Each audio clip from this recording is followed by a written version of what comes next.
এগরায় দুর্গাপুজোর ধুমধাম, ঐতিহ্যে উজ্জ্বল ফ্রেন্ডস রিক্রিয়েশন ক্লাবের মহা উদ্বোধন। ঐতিহ্যের সঙ্গে শিল্পশৈলীর মেলবন্ধনে মাতল এগরা।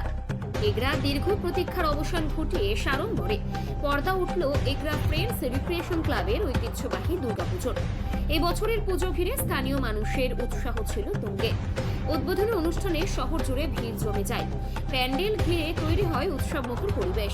এবছরের বিশেষ আকর্ষণ ছিল মণ্ডপ ও প্রতিমার শিল্পশৈলী। দেবী দুর্গার প্রতিমা সাজানো হয়েছে একেবারে সাবেকি ধাঁচে, তবে মণ্ডপে তুলে ধরা হয়েছে একাল সেকালের সমাজ ব্যবস্থার অনন্য চিত্র।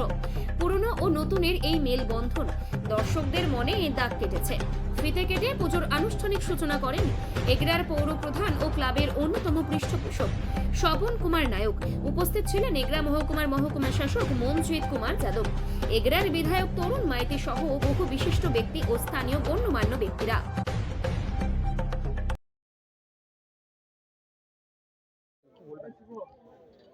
আজকে বাংলার মুখ্যমন্ত্রী মাননীয় মমতা বন্দ্যোপাধ্যায় তিনি ভার্চুয়ালি অনেক পুজো উদ্বোধন করছেন। তো স্বাভাবিকভাবে সারা বাংলার যত হাজার পুজো হয় সবটা তার পক্ষে উদ্বোধন করা সম্ভব হয় না। কিছু কিছু পুজো তিনি বেছে নেন যেগুলো তিনি উদ্বোধন করেন। আজকে দ্বিতীয় দফায় তিনি কিছু উদ্বোধন করেছেন। তার সঙ্গে সঙ্গতি রেখে আমাদের এগরা পুরসভার চেয়ারম্যান স্বপন নায়কের পুজো ৪৪ বছরে পৌঁছলো। মানে ৪৪ বছর আগেই তারাই ক্লাবটা তৈরি করে পুজো শুরু করেছিলেন। আজকে ৪৪তম বর্ষ তিনি পুজোটা করছেন, একদিন ধরে পুজোটা চালিয়ে রেখেছেন। তারও শুভ উদ্বোধন হলো এবং আমাদের সঙ্গে এসডিও সাহেব আছেন, মনজিৎ যাদব আইএএস, আমাদের সঙ্গে সুনীল বিনয় পাটিল আমাদের এগরা 2 এর আইএএস, এগরা 2 এর বিডিও তিনি আছেন, ডিএমডিসি আমাদের সঙ্গে আছেন, আমাদের আইসি সাহেব আমাদের সঙ্গে আছেন এবং চেয়ারম্যান তো আছেনই, তার পুজো, আমাদের ভাইস চেয়ারম্যান আছেন, কাউন্সিলররা আছেন, সকলে মিলে আজকে আমরা এই পুজোর উদ্বোধন করলাম। অসাধারণ মূর্তি হয়েছে, অসাধারণ প্যান্ডেল হয়েছে। স্বাভাবিকভাবে বাংলার যে কৃষ্টি সংস্কৃতি আছে, যে সৃজনশীলতা আছে, তাকে মান্যতা দিয়ে নিশ্চিতভাবে এবারের এগরা ফ্রেন্ডস রিক্রিয়েশনের যে পুজো, সেটা ৪৪তম বছরের যে পুজো, সেটা অনবদ্য। বিশ্ব বাংলা সারদ সম্মান এবারে প্রত্যাশা করেন? ওটা যারা বিচারক আছেন তারা করবেন। স্বাভাবিকভাবে আমি বিচারক মণ্ডলীর সদস্যও নই, আর যারা বিচারক তারা সমস্ত পুজো প্যান্ডেল দেখে বিচার করবেন। তো সেটা নিশ্চিতভাবে ফ্রি অ্যান্ড ফেয়ার থাকা উচিত, তাই কোনো মন্তব্য করব না।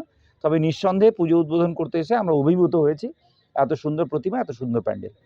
কলকাতার পুজো হচ্ছে গ্রাম কেন্দ্রিক পুজো, আপনার কি ভালো লাগে, কি বলবেন? আমি তো এখানে 2 বছর থেকে এসেছি। এর আগে আমি 1-2 বছর কলকাতায় অনেকগুলো পুজো দেখেছি। আগে মনে ছিল কি গ্রামে और শহরে যে পুজো হচ্ছে ওখানে ভিন্নতা হতে পারে, लेकिन এখানে এগরা শহর এসে দেখেছি, এখানে এই পুজোকে স্পেশালি দেখার পরে এটা মনে হচ্ছে কি না, গ্রাম বাংলায় পুজো অনেক ভালো হচ্ছে। ওখানেও মূর্তি খুব ভালো করেছে। এই মূর্তি যদি আপনি দেখবেন তো অত দারুণ হয়েছে কি এটা বোঝা যাচ্ছে না কি একটা গ্রামে, একটা ছোট গ্রামে শিল্পী এটা তৈরি করেছে। এটা একটু আমার জন্য পার্সোনালিও খুব ভালো লাগছে, মনে খুব আনন্দ পাচ্ছি আমি। এবার কি সেরা প্রতিমা হবে বলে মনে করছেন জেলায়?